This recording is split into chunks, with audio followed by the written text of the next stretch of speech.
Hi there. Welcome once again to Shorty on the Fly, Beginner's Fly Tying Lessons. Today we are going to tie a parachute dry fly.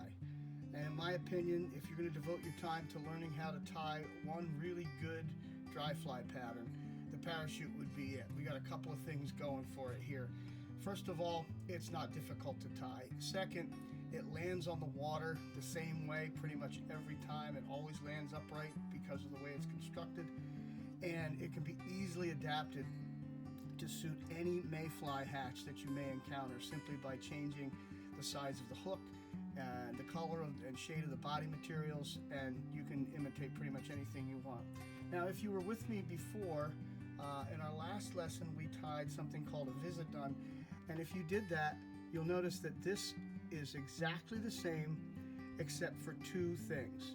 The first thing is that the hackle is going to be wrapped around the post, and we fancied it up and added a little bit of SLF prison dubbing here at the front, and I'll show you how to do that when we get there. So let's go ahead and get started. I am using a standard size 12 dry fly hook.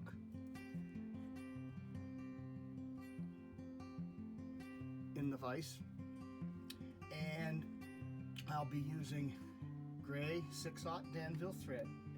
So we'll get that started on just in the usual fashion, just behind the eye, and I'm going to run my thread about halfway back and then about halfway to that measurement that we did. So we're at about the 75% spot on the hook, and that's where you put in a parachute post.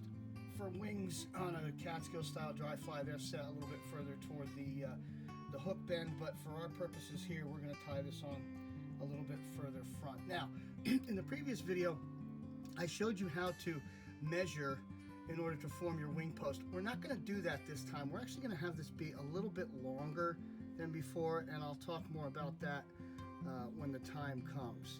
Now, we're going to go ahead and capture that on top of the hook. You can use a pinch wrap if it makes you feel more comfortable, but we want it right on top of the hook, and then wrap back, maybe 2 hook eyes worth, and then come in and snip the excess off at an angle, and that angle is going to help us form our taper later on. Come in and cover up the butt ends with the thread,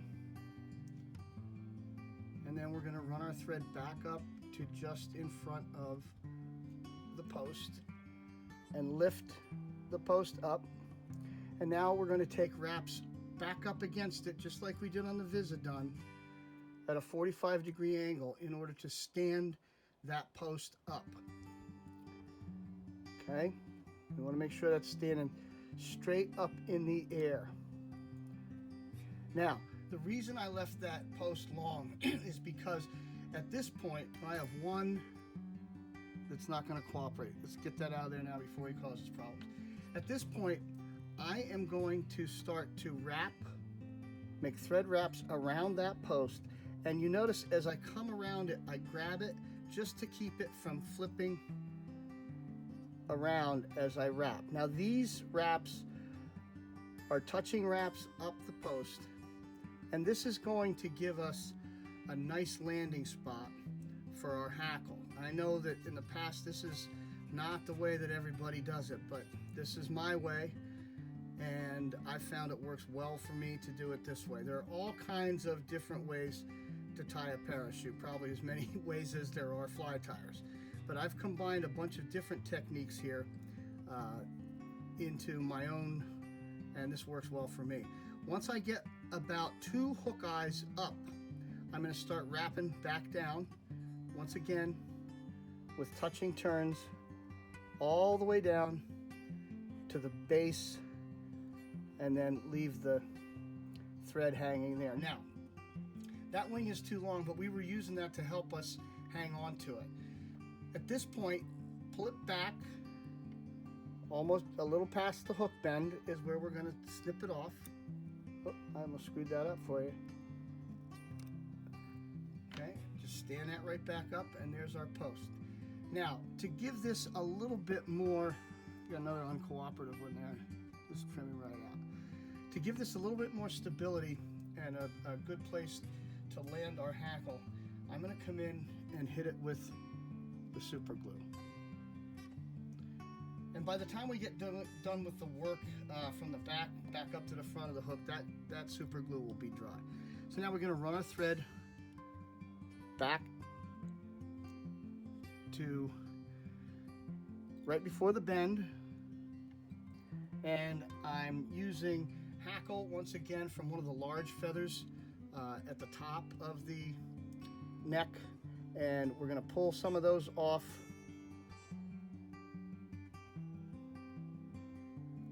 Maybe about 15, I guess, and align the points, pull them away from the stem. And now come in and we want to measure this to be the length of the shank of the hook. One loose wrap, one tighter collecting wrap to get everything on the top of the hook, and then begin to wrap forward. Now come in and trim that out before you get there, because that just causes issues when we get too close. All right. Cover those up. Now I'm going to run my thread back to about the hook point.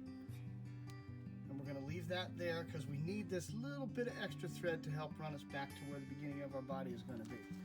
And once again, same as last time, we're using Adams Gray Superfine dubbing. Oh, and if I didn't mention what the wing post was, it is the same white poly yarn that we used on the Vis-A-Dun. So now with really light wisps, putting my body material, my dubbing, right onto the thread. We want about 3 inches, I suppose.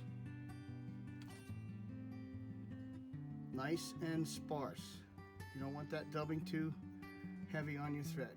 Now I'm going to use those empty wraps to get back to the base of my tail, and then begin wrapping forward so I don't create any lumps or bumps or any nonsense like that. And we should form a nice taper. And I'm going to leave just a little bit of space there because that's where my thorax is going to go.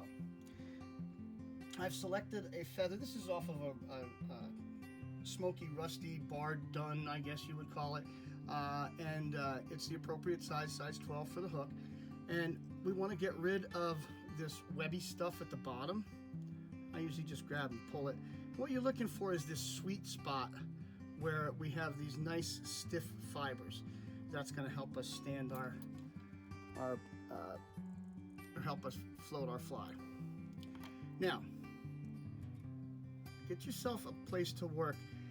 And what I usually do is I want to lay that up at an angle right against the spot where the post meets the hook, and take a wrap around that and capture it on the hook first.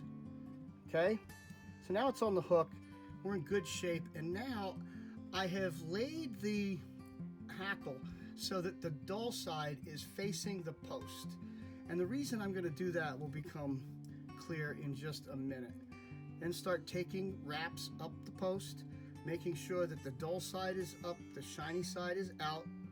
When you get to the top, work your way back down to the bottom. We're just going to go ahead and cover that up. Now what that's done is it's taken the cupped part and put it toward the post, so that when I wrap that around and wrap it down the post, the fibers will be facing upward, so that they won't trap each other. Each wrap will go under the previous one. If we turn it the other way, they want to try to get trapped and all discombobulated, and we don't want that. Now I'm going to fancy this up just a little bit, and I'm going to use a little SLF prism dubbing in light gray. I like this on the thoraxes of my parachutes and my emergers especially. And again, just a little bit.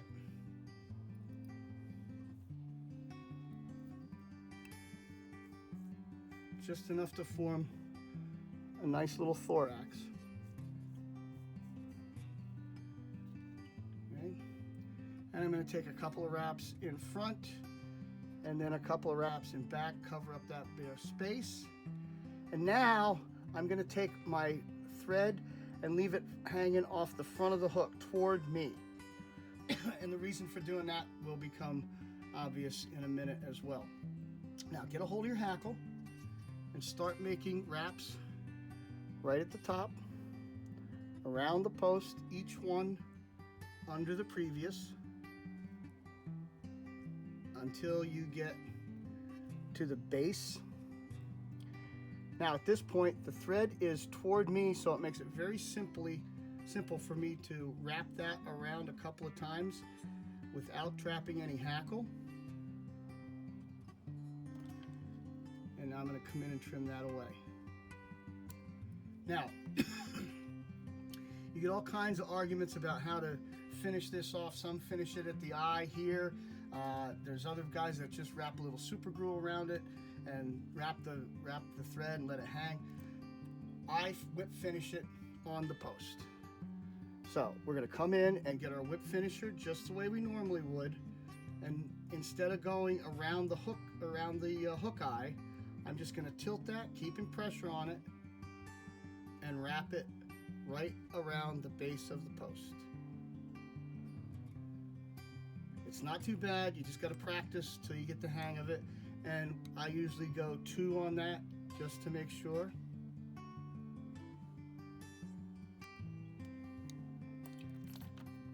And there you have it. One regulation parachute. Now, if you have any errant fibers, that's what your scissors are for. Get in there and trim them out. We look pretty good there.